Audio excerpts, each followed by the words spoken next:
Salutare tuturor, bun venit pe canalul Afacerea Ta. Astăzi vom vorbi despre 10 idei de afaceri din agricultură. Prima idee este înființarea unei prisăși de albini. Apicultura poate fi o afacere profitabilă. Astfel, pentru a începe această afacere este nevoie doar de un suport din partea statului care este disponibil pentru tineri apicultori.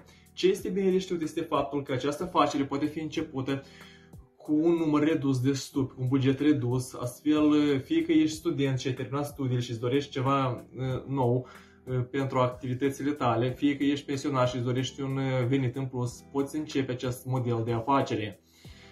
Inițial, în primul an, poți să ții câțiva stupi pe care să experimentezi și să înveți lucrul cu aceștia, iar ulterior poți deja în următorul an poți deja să acumulezi mai mulți stupi, să duci o afacere adevărată la care să lucrezi împreună cu familia ta.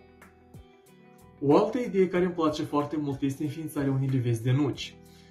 Reprezentantul Asociației Nucifere Regie din România, Tof Joseph, declară la o întrunire cu mai mulți antreprenori că pentru înființarea unui hectar de livadă de nuci sunt necesare aproximativ 4-6 mii de euro. Iar după maturizarea pomilor, atunci se poate obține un venit de aproximativ 5.000 de euro de pe un hectar de nuci, de pe aproximativ 2.200 de kg de nuci sau 8.500 de euro de pe miezul de nucă.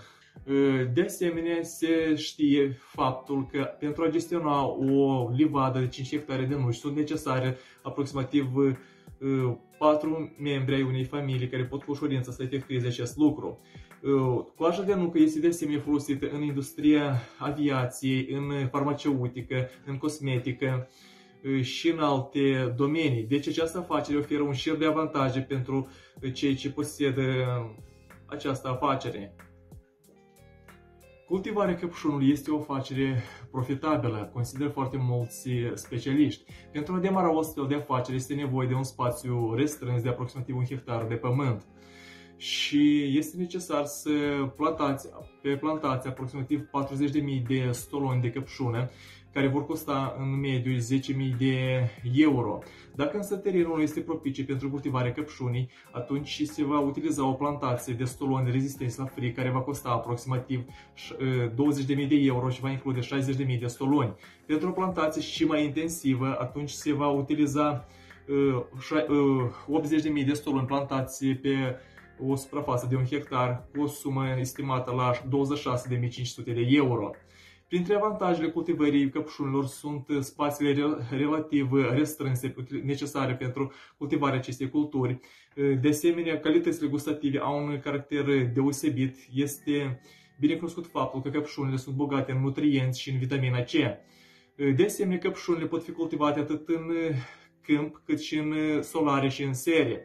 Dacă cultivați căpșuna în serie, atunci acestea vor fi culese prin luna aprilie, iar în cazul cultivării căpșunilor în câmp liber, acestea vor fi culese în luna mai-iunie. Cultivarea pepinilor verzi este o altă afacere profitabilă din agricultură. Pentru a iniția această afacere, ai nevoie fie de curtea casei tale unde vei cultiva pepenile verde, sau dacă privim la scară industrială această cultură, atunci va fi nevoie de un teren mai mare de aproximativ 2-3 hectare de pământ. Pentru a utiliza acest teren va fi nevoie să apelezi la gospodăriile agricole țărănești, unde poți să închiriezi un asemenea lot, sau fie că poate dorești să ți-l cumperi acest lot, atunci poți să încerci să cumperi acest lot din aceste gospodării, iar ulterior poți să începi a crește pepenile verde pe acest teren. Pepenile verde este bine cunoscut datorită calităților sale gustative deosebite și datorită beneficiilor pe care le aduce pentru sănătate. Astfel, dacă dorești să inițiezi astfel de afacere, încearcă să începi de la puțin, de la cultivarea pe câțiva are pepenului verde, iar ulterior poți să crești afacerea la o scară mai înaltă. Producția de vinuri este o altă afacere pe care poți să o promovezi. Pentru a iniția o astfel de afacere, vei avea nevoie de serviciile unor consultanți specializați în domeniu, care pot să-ți ofere o perspectivă clară în ceea ce privește clienții, gusturile acestora și, evident, concurența de pe piață. Această afacere necesită foarte bune calități manageriale, deoarece un singur om nu poate să gestioneze un asemenea model de afacere. Vei avea nevoie de persoane care să se ocupe de vânzări, persoane care să se ocupe de producție și de asemenea este bine știut faptul că vei avea nevoie de serviciile agricultorilor care îți vor aduce strugurii de vie necesari pentru a fabrica acest vin. Între avantajele unei asemenea afaceri este și faptul că nu este nevoie să crești de sine stătător butucii de vie pentru a produce vinurile tale. Este de ajuns să ai legături cu niște producători specializați în domeniu pentru a satisface această necesitate. Încearcă să promovezi afacerea ta la diferite evenimente mondene unde poți să promovezi produsul tău și unde clienții pot să afle ce gust are acesta. De asemenea, poți să încerci să repartizezi produsele tale, adică vinurile tale, în supermarkete, hipermarkete și în alte magazine pentru a ajunge cât mai repede la client. Creșterea animalelor este o afacere profitabilă, însă există și mulți pesimiști care vor spune că creșterea animalelor este o afacere nerentabilă în ultimul timp datorită creșterii prețurilor la nutrețuri. Dar nu este tocmai așa. Cu o abordare strategică bine pusă la punct poți să reușești acest lucru. Creșterea porcilor permanent a fost o afacere specifică celor care doresc să obțină venituri destul de rapide. La moment, pe lângă creșterea porcilor obișnuiți, se numără și creșterea porcilor vietnamezi. Mulți agricultori au început să crească porcii vietnamezi datorită faptului că aceștia sunt mai mici decât cei obișnuiți și necesită cheltuieli mult mai reduse, aproximativ de 3-4 ori mai mici. Iar la prima fătare, dacă porcii au fătat porceluși de rasă pură, pot să se recupereze investiția. Printre alte avantaje se numără faptul că cantitatea deșeurilor la sacrificare este una mai mică, fiind de aproximativ 10-15%, iar spațiile necesare pentru creșterea porcilor vietnamezi sunt mult mai reduse. Astfel, poți să începi oricând această afacere și consider că vei avea succes dacă vei munci mult și vei da dovadă de cunoștințe în domeniu și de mult devotament pentru acest domeniu. Dacă ai un teren prielnic pentru zootehnie, probabil că ideea creării unei ferme de bovine ți-a venit deseori în cap. Fie că este vorba despre ferma de bovine pentru carne, fie că este vorba despre ferma de bovine pentru lapte. Pentru a iniția o astfel de afacere va fi nevoie de foarte multă muncă fizică. Astfel, dacă ești născut la bloc, ai circulat toată viața ta cu mașina sau autobuzul, poți ajunge la un moment dat la concluzie că nu faci față din punct de vedere fizic la o astfel de provocare. Astfel, inițial va fi nevoie să muncești foarte mult. Nu vei putea să trasezi sarcini pentru angajații tăi, deoarece nu ți vei permite să achiți salariile acestora. Sau dacă ai un buget mai mare, de ce nu, atunci poți începe cu o investiție mai mare și astfel va fi nevoie doar de calitățile tale manageriale pentru a gestiona un astfel tip de afacere. Înființarea unei livezi de prune. Înființarea unei livezi de prune poate fi foarte avantajoasă pentru orice antreprenor, deoarece prunele sunt unele dintre cele mai gustoase fructe pe care le produce Republica Moldova. Republica Moldova fiind printre primii 10 exportatori de prune din lume. În Moldova se cultivă astfel de soiuri de prune ca Kabardin, Stanley sau President.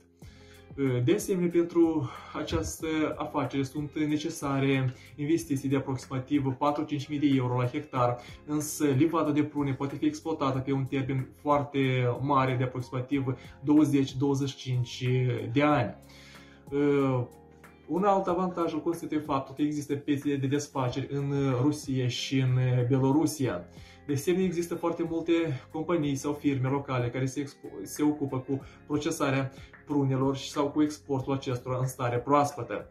Dacă dorești o asemenea afacere, vei avea nevoie să inițiezi acest proiect, să plantezi copaci de prun și să aștepți undeva 7 ani de zile. Însă așteptările tale nu pot dura la nesfârșit. După 7 ani de zile de la maturizarea pomilor, în timp de următorii 2 ani de la maturitate, vei reuși să-ți recuperezi investiția inițială, iar ulterior vei merge doar în plus, deoarece vei avea de câștigat pe o perioadă, după cum am spus, destul de îndelungată, de 20-25 de ani de zile. Cât de profitabilă poate fi o brutărie? Cred că fiecare dintre noi și-a pus această întrebare atunci când s-a gândit pentru prima dată să înființeze o afacere. Deoarece, indiferent dacă economia bate pasul pe loc sau dacă economia este în creștere, toată lumea mănâncă pâine. Astfel înseamnă că orice om va consuma produsul tău și astfel vei avea o bază mare de clienți. Însă trebuie să iei în considerație și faptul că numărul brutăriilor este foarte mare și astfel concurența este una acerbă. Deci, pentru a iniția această afacere, vei avea nevoie de o sumă de aproximativ 20.000 de euro și dacă te limitezi la un câștig lunar de 1.000 de euro, restul banilor le investești într-o linie de producție second hand, aproximativ 7.500 de euro, 10.000 de euro într-o auto utilitară, iar restul pentru salariilor angajaților și pentru materia primă, atunci poți face pâine bună și poți să câștigi din aceasta. Ultima idee de afacere este creșterea prepeliților. Creșterea prepeliților a devenit un element indispensabil în ceea ce privește diversificarea produselor avicole la nivel mondial. Astfel, peste hotare, ouăle de prepeliță și carnea acestora sunt considerate chiar delicatese și sunt pe larg utilizate de către consumatori. Printre avantajele unei ferme de prepeliță îl constituie faptul că creșterea acestora este efectuată pe un spațiu relativ restrâns, de aproximativ 1 metru pătrat, putând fi crescute se poate crește aproximativ 100 de păsări, care aduc anual 112.000 de ouă și 617 kg de carne. Printre alte avantaje, în ceea ce privește creșterea prepelițelor, se numără ciclul relativ redus în ceea ce privește livrarea ouălor, deoarece prepelițele încep să se ouă de la 5-6 săptămâni de la naștere. De asemenea, pot fi considerate delicatese deosebite ouăle de prepeliță, acestea conținând aproximativ de 5 ori mai mult fier și fosfor și alte produse nutritive comparativ cu oul de găină obișnuit, chiar dacă sunt de 5 ori mai mici decât acestea. Ouăle de prepeliță sunt consumate pe stomacul gol cu 30 de minute înainte de micul dejun în Occident și sunt considerate niște surse indispensabile de fier și fosfor și de substanțe nutritive. Acestea au fost cele 10 idei de afaceri din agricultură pe care am dorit să le împărtăș cu voi în această zi și sper că vei găsi o afacere care ți se potrivește, mai ales dacă locuiești la țară ca și mine.